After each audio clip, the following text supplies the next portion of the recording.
Bonsoir à tous, bienvenue dans ce direct de l'Est Éclair. Je suis accompagné de Christophe. Bonsoir Christophe. Bonsoir Mathéo. On est sur la pelouse du Stade de l'Aube, comme vous l'avez sûrement remarqué, à l'endroit même où l'Estac a marqué ses buts du soir, car il y en a eu beaucoup de choses à analyser ce soir après cette Estac Pau.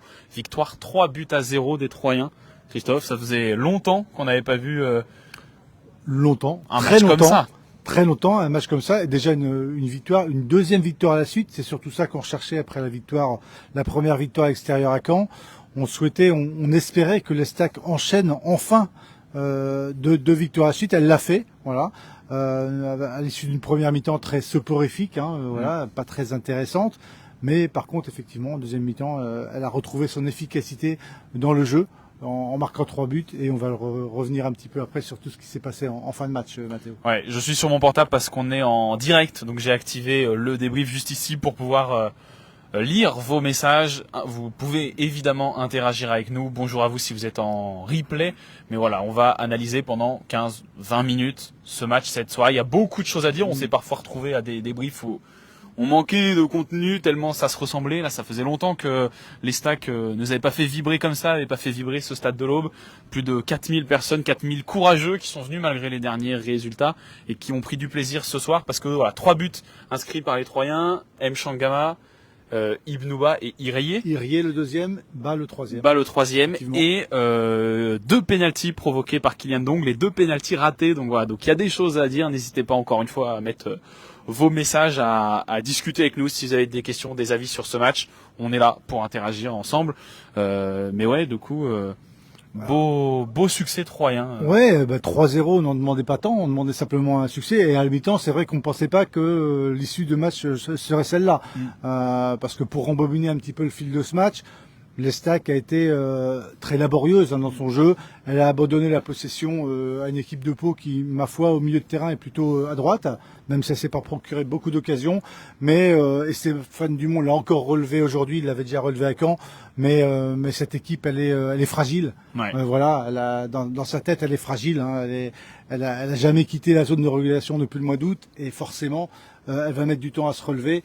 Et cette première mi-temps, elle était à l'image de son classement. L'Estac avait une belle tête de dernier. Ouais, mais justement, dès qu'ils ont marqué, et en plus, ironie du sort, on en a parlé juste avant, mais Mathis Samedi, qui fait une première mi-temps vraiment pas terrible. Ouais, pas terrible, effectivement. Pas terrible. Pas terrible du tout. Surtout là, 20 premières minutes très laborieuses, très difficiles, et un petit peu, voilà, rentrer dans le rang, et ensuite, effectivement, il s'est libéré. Il s'est libéré parce qu'il offre une passe décisive à Youssouf Mchangama. C'est ça, alors que la seconde mi-temps avait repris depuis 10 minutes, il se passait pas grand-chose, Ouais. Hormis une frappe enroulée de Saïd, justement, 1 minute avant. Et là, on a eu un dédoublement, il y en a très peu, sur le côté gauche, et Hamdi qui met ce caviar pour Mchangama, mais Mchangama, voilà, qui est un des hommes en forme du moment, et qui, voilà, franchement, on l'a suffisamment, pas tapé dessus, mais en tout cas, voilà, on savait qu'il avait un potentiel qui n'était pas exprimé. Et là, à Caen, déjà, sur les coups de pied arrêtés, il a été décisif, il était important. Et aujourd'hui, il a été important aussi dans le jeu. Voilà, ouais, et d'ailleurs, Youssouf Mchangama, élu homme du match par les internautes de l'Est Éclair, ceux qui ont suivi le direct commenté de notre collègue Anthony. Il a fait un sondage vers la fin du match, et j'ai vu que Youssouf Mchangama l'avait largement emporté. Donc voilà, c'est mérité, gros match. Oui. Un but. Ouais, et puis de l'influence retrouvée dans le jeu, voilà, parce qu'il est un peu seul.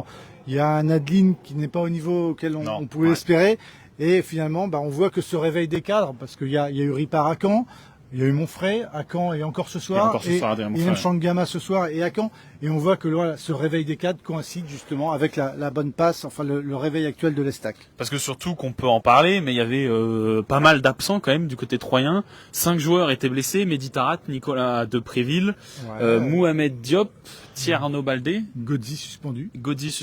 Et alors Bourral était sur la feuille, mais voilà, il a une lésion musculaire qui l'empêche d'être à 100%.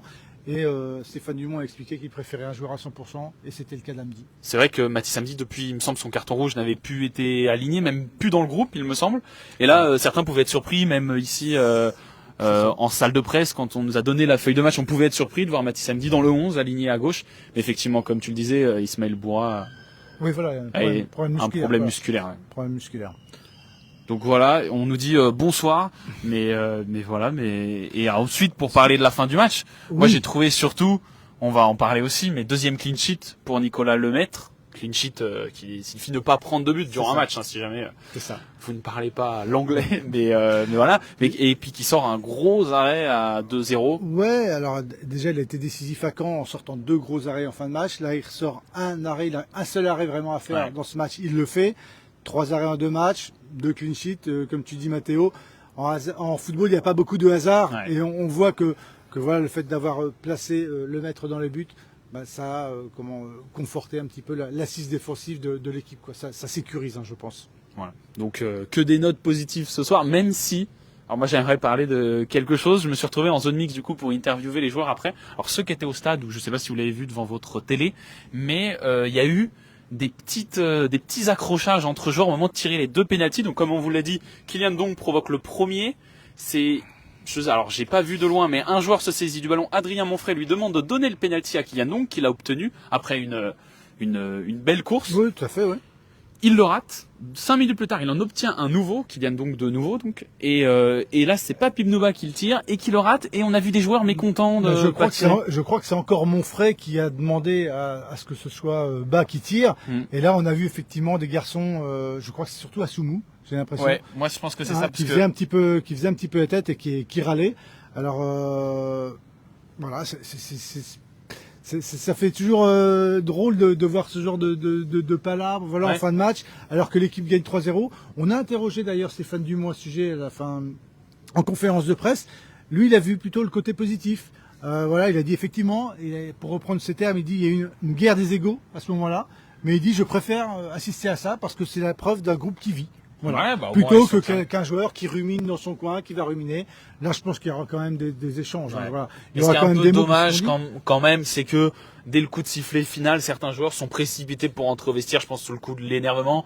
Ils vont même pas avoir les supporters qui les ont poussés après une victoire 3-0. Surtout dans le contexte actuel. Hein. C'est d'ailleurs ce qu'a dit Youssouf Mchangama en zone mixte. Vous pourrez retrouver sa réaction en vidéo sur le site dans les prochaines heures.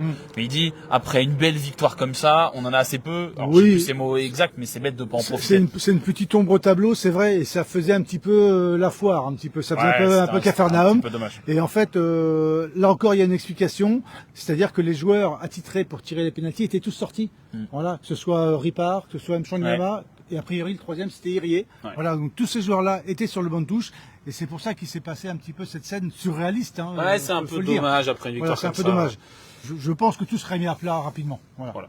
On a quelques messages. Florian qui nous dit une belle victoire de l'Estac. On sent une équipe qui se construit tout doucement, mais sûrement, je pense qu'ils vont monter en puissance. Et ensuite, il dit, il faut espérer ramener au minimum un bon point de Laval et la semaine serait réussite parce qu'on rappelle, l'Estac revient ici dans 3 à 4 jours. On joue ici vendredi soir, 20h. Voilà, donc le Stade de l'Aube retrouvera ses supporters. Là où je le rejoins, c'est-à-dire qu'on revient tout doucement. Voilà. Ouais, c'est ça. Faut pas s'enflammer. On est encore avant-dernier. Voilà, on n'est pas sorti de la zone de relégation. Je pense que ce sera un cap à franchir pour vraiment peut-être se libérer, parce que je pense que cette victoire-là ne va pas encore totalement libérer l'équipe. Elle a besoin de davantage. Elle a besoin de franchir d'autres caps avant de complètement se libérer. Exactement, parce que voilà, pour ceux qui iraient voir sur le classement, l'Estac n'est plus 18e, donc dernière de Ligue 2, mais 17e. Martigues est passé à la 18e place.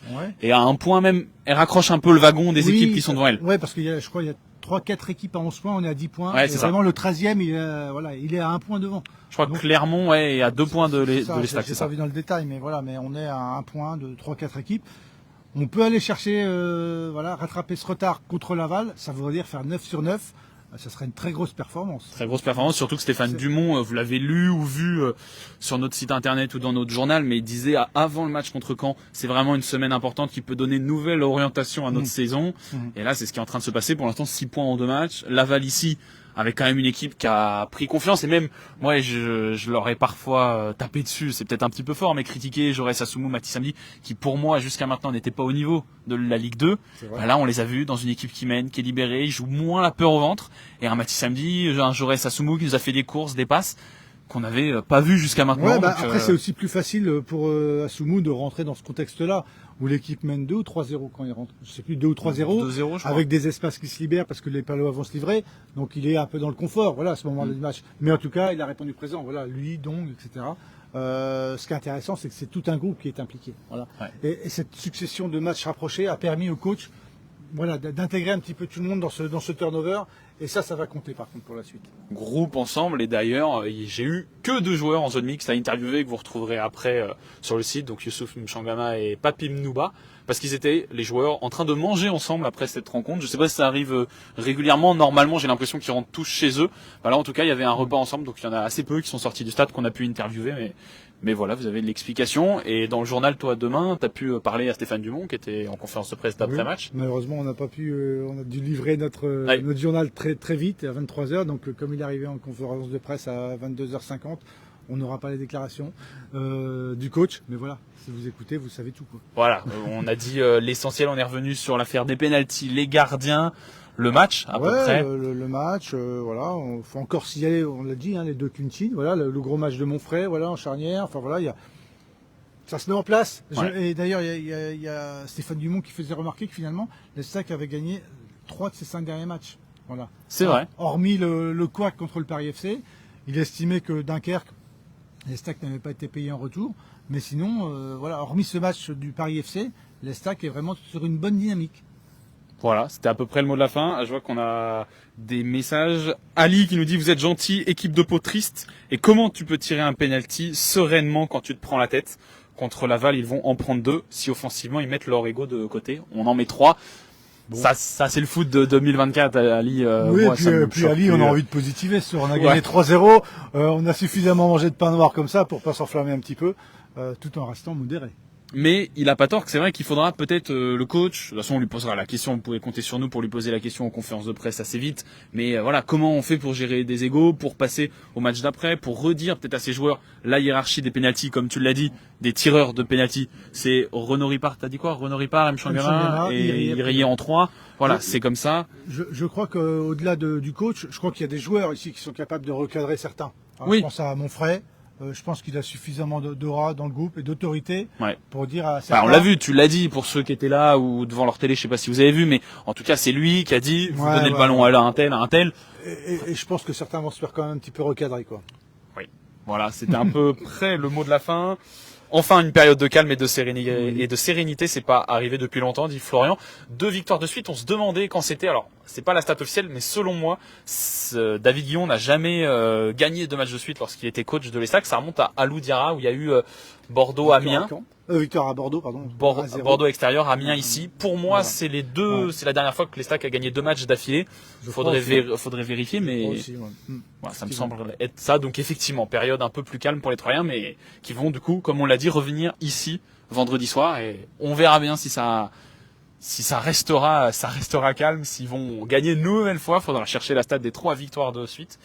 Mais effectivement, là, ça leur a fait du bien. Et comme je disais en introduction, mais voir voilà les 4000 courageux qui sont venus au stade, parce que franchement, les dernières prestations étaient pas très jolies.